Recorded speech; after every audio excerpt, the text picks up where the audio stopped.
क्या आप जानते हैं कि दुनिया की सबसे पुरानी पर्वतमाला अरावली आज अपने अस्तित्व की सबसे बड़ी लड़ाई लड़ रही है। एक तरफ सरकार इसे विकास के लिए जरूरी मान रही है, तो दूसरी तरफ पर्यावरणविद इसे दिल्ली एनसीआर और राजस्थान के लिए डेथ वारंट कर रहे हैं। हाल ही में आए सुप्रीम कोर्ट के फैसले और 100 मीटर वाले नियम ने जनता के बीच भारी कंफ्यूजन पैदा कर दिया है।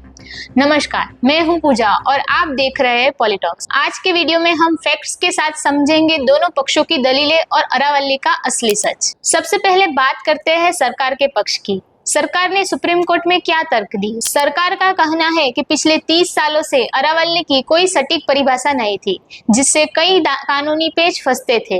अब सरकार ने 100 मीटर की ऊंचाई को एक मानक बनाया है, जिससे कई केस सुलझाए जाएंगे।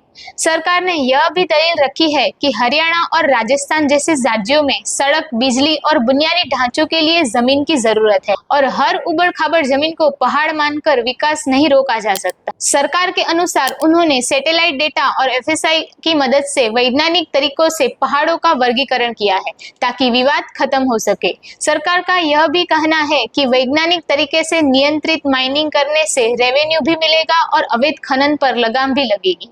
लेकिन पर्यावरण विशेषज्ञ सरकार की इस नई परिभाषा को तबाही मान रहे हैं। पर क्यों? विशेषज्ञों का कहना है कि 50 मीटर का पहाड़ भी उतना ही पानी रिचार्ज करता है जितना 150 मीटर का। 100 मीटर का नियम अरावली के 90% हिस्से को खतरे में डाल देगा। वहीं अरावली की पहाड़ियां थार मरुस्थल को दिल्ली तक बढ़ने से रोकती है। अगर वो छोटी पहाड़ियां कट जाएगी तो धूल भरे तूफान दिल्ली तक पहुंच जाएंगे। पर्यावरण विशेषज्ञों का यह भी कहना है कि तेंदुए और अन्य जानवर छोटे पहाड़ियों और झाड़ियों का इस्तेमाल गलियारों के रूप में करते हैं। वहीं निर्माण कार्य होने से ये जानवर आबादी वाले इलाकों में घुसेंगे। विशेषज्ञों का एक आरोप यह भी है कि यह नियम उन लोगों को बचाने के लिए है जिन्होंने पहाड़ों पर अवैध फार्म हाउस या माइनिंग साइट बना ली है। अब बात करते हैं उस सच की जिस पर कोई विवाद नहीं है, अवैध खनन। सुप्रीम कोर्ट की रिपोर्ट के अनुसार राजस्थान के अरावली की 128 में से 31 पहाड़ियां गायब हो चुकी है। माफिया राज इतना बेखौफ है कि 2022 में नूह में एक डीएसपी की बेरहमी से हत्या कर दी गई।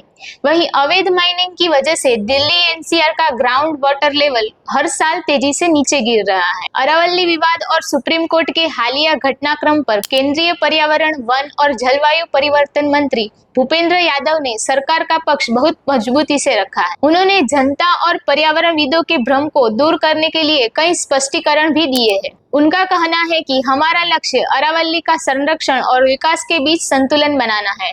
हम पहाड़ियों को नष्ट नहीं कर रहे, बल्कि तकनीकी जरिए उन्हें परिभाषित कर रहे हैं, ताकि भविष्य में कोई भी अवैध रूप से इनका दोहन न कर सके। तो फिर कंफ्यूजन कहाँ है? कंफ्यूजन है विकास और विनाश की परिभाषा के बीच। सरकार इसे नियमबद्ध करना चाहती है, जबकि जनता को डर है कि नियमों की आड़ में प्रकृति का सौदा न हो जाए। अरावली सिर्फ पत्थर नहीं है, यह दिल्ली एनसीआर के फेफड़े है, जो हमारा वाटर बैंक है।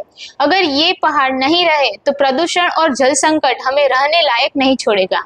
आप क्या सोचते हैं इसके बारे में? क्या सरकार का यह 100 मीटर का नियम सही है या अरावली को हर हाल में जैसा है वैसे ही छोड़ देना चाहिए?